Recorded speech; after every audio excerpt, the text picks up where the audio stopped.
시옷, 뽕크라이 장군 별풍선 17개. 뽕콩은 뭐라 불러?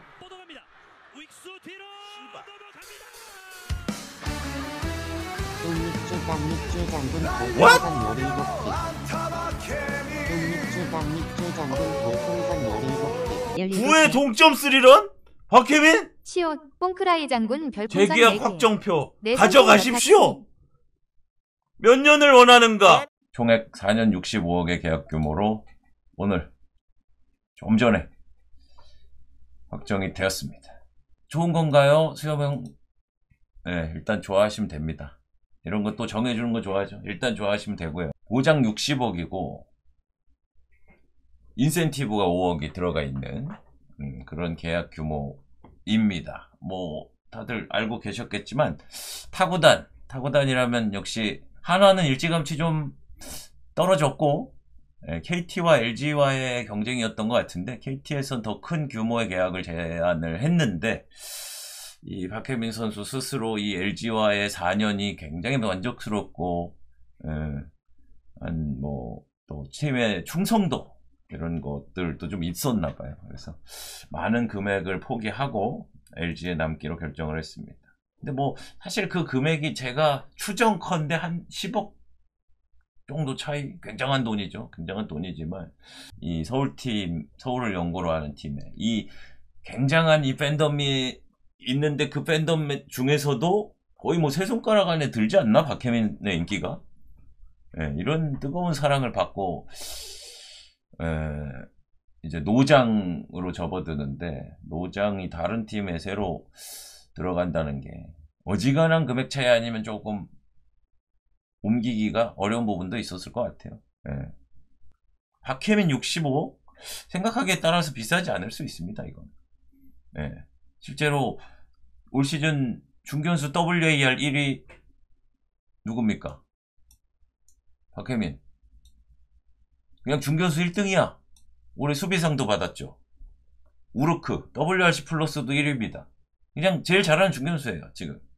박혜민의 타격 생산력에 대해서 항상 좀 불만이 있었던 사람인데 사실 이번 우승을 꽤 크게 견인한 사실 7월 22일 이후로 또 햄랑단으로 좀 돌아선 부분도 있고 그렇기 때문에 또 잠실 야구장이 뭐 내년까지인데 트중박? 뭐 이런 이게 근데 뭐 들리는 얘기로는 잠실 주경기장으로 이동하는 게 아직도 뭐 확실히 뭐가 나온 게 없어서 내후년에 잠실 주경기장으로 간다는 사실도 좀 불투명하다. 그러면 어쩌면 2년 동안 더 잠실 야구장을 사용해야 될 수도 있다는 걸 생각했을 때 그런 이점이 또 있겠죠. 아무래도 박혜민의 플레이 스타일을 얘기한다면 좀 많이 뛰어다니고 활동력, 순발력 뭐 이런 건데 이제 나이가 40살로 가고 있는 계약이기 때문에 이 순발력이나 주력이나 뭐 수비에서의 레인지나 이런 것들이 좀 떨어졌을 때 에이징 커브에 대한 고민이 될 수는 있습니다. 이전 4년 계약보다 훨씬 더 늙은 4년 계약이기 때문에 그런 좀 우려는 좀 있을 것 같고 576경기를 뛰었습니다. 4년 동안.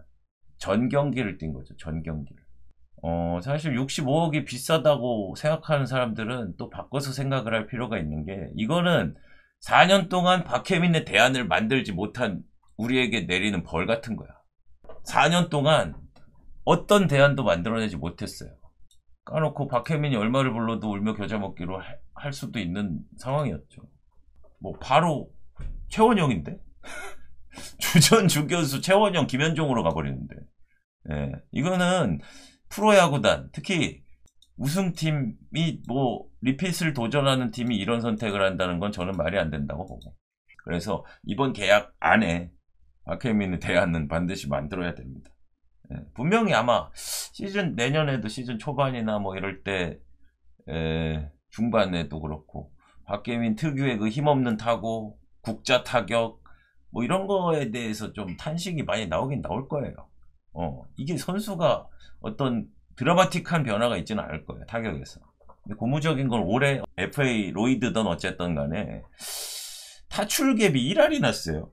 이걸 박혜민 커리어에서 굉장히 보기 힘든 일이 올해 일어났습니다. 긍정적으로 생각하면 이거 ABS 적응을 했다. 선고안이 조금 눈을 떴다. 뭐 이렇게 긍정적으로 볼 수도 있는 부분이라. 그리고 이제 여기서부터가 진짜 시작이죠. 진짜 시작입니다. 셀러리 캡에 대한 걱정이 나오죠. 김현수 선수 계약이 남아있습니다. 저는 김현수 선수가 남아도 좋아요. 떠나면 좀 아쉽겠지만 그래도 우리가 긍정적으로 생각할 여지들은 있다. 뭐 셀캡도 비우고 유망주들도 기회를 더 줄 수 있으니까. 일단 김현수 계약을 한다면 셀러리 캡 상한선을 넘지 않고는 내년에 홍창기, 박동원 중에 한 명 잡기도 쉽지 않을 수가 있다. 실제로 김현수가 안 남아도 내년에 셀캡 안 터뜨리고 둘을 잡기가 되게 힘들 것 같고, 내년 시즌 끝나고 홍창기, 박동원 대기 중이고, 내후년이 끝나면 임찬규 대기 중이고, 그 다음 연도에 문보경, 신민재, 구본혁, 이정용까지 나오게 돼 있고, 그 다음이 뭐 오지환, 문성주 뭐 이렇게 돼 있는데, 찬규가 근데 찬규도 첫 번째 계약에서 팀 충성도 때문에 엄청 희생한 선수 아닙니까? 이거를 또 찬규야 또 그렇게 됐다 할 수도 없고, 참나. 올해는 지킬 수 있어요. 김현수, 박혜민 둘 다 계약을 해도 올해는 셀캡 안 넘습니다. 안 넘는데 내년에는 필연적으로 넘죠. 근데 이거 셀캡 안 터뜨리면 못 잡아요. 둘 다. 아니, 그러니까 우리 생각이고, 위에서 돈 주는 사람이 터뜨리지 말라 그러면 못 터뜨리는 거지 뭐. 예, 안 그래요? 그리고 우리가 지금 계산 못하고 있는 자가 있는데 고우석이에요. 고우석 줄 돈은 지금 계산도 안 돼요. 고우석 돌아왔을 때 백이종군 해야 돼. 우석이는 야, 포스팅으로 우리가 편의를 많이 봐줬지 않냐? 우석아 백이종군 해라. 해야 돼. 어쩔 수 없어. 그리고 우리는 계속 지속적으로 상위권 팀이기 때문에 연봉이 계속 올라요. 셀러리 캡이 자연 상승분이 한 5% 정도 있다 그래도 연봉, 일반 연봉, BFA 선수들 일반 연봉 상승폭이 더 클 거란 말이야. 올해도 아마 우승했으니까 연봉 많이 받으려고. 지금 내가 제일 무서워하는 사람이 누구냐? 김진성이. 김진성이 이를 바득바득 깔고 있는 것 같아. 지금 유튜브 같은 데 나와가지고 이번에 돈 좀 많이 받으려고 한다고. 이렇게 헌신한 내가 연봉이라도 좀 받아야겠다. 누구 쟤는 얘는 뭐 불펜에서 내 뼈가루가 날아다니는데 로진 가루가 아니라 뼈가루인데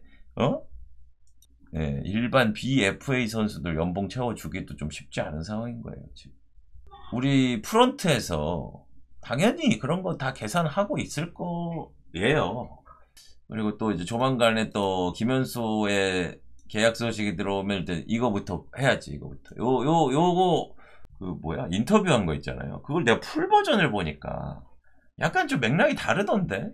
우리가 봤던 인터뷰 내용이 뭐냐면 약간 진실 공방을 하는 것처럼 얘기를 했잖아. 김현수가 저는 돈 올려달라고 그런 적도 없고 계약 바꿔달라고 한 적도 없어요. 차명석 단장님이 왜 그런 말을 하시는지 모르겠어요 라는 뉘앙스로 인터뷰가 나왔단 말이야. 풀버전 보니까 아니야. 이게 에이전트한테 한 말이야. 에이전트한테 돈을 더 받자고 한 적도 없고 계약을 다시 쓰자고 한 적도 없는데 에이전트가 그냥 그렇게 한 것이다 라는 내용이더라고. 내용이 차명석 단장한테 한 얘기가 아니고. 그러니까는 좀 공감이 되더라고요. 왜 잠이 안 왔는지, 하지도 않은 말 때문에 왜 잠을 못 잘 정도로 괴로워했는지 알 것 같더라.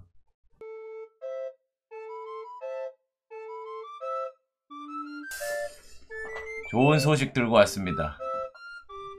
좋은 소식 뭔지 아시나요? 바로 우리 김범석 선수가 무사히 훈련소 수료를 했다는 좋은 소식을 가지고 왔습니다. 살이 좀 많이 빠졌죠?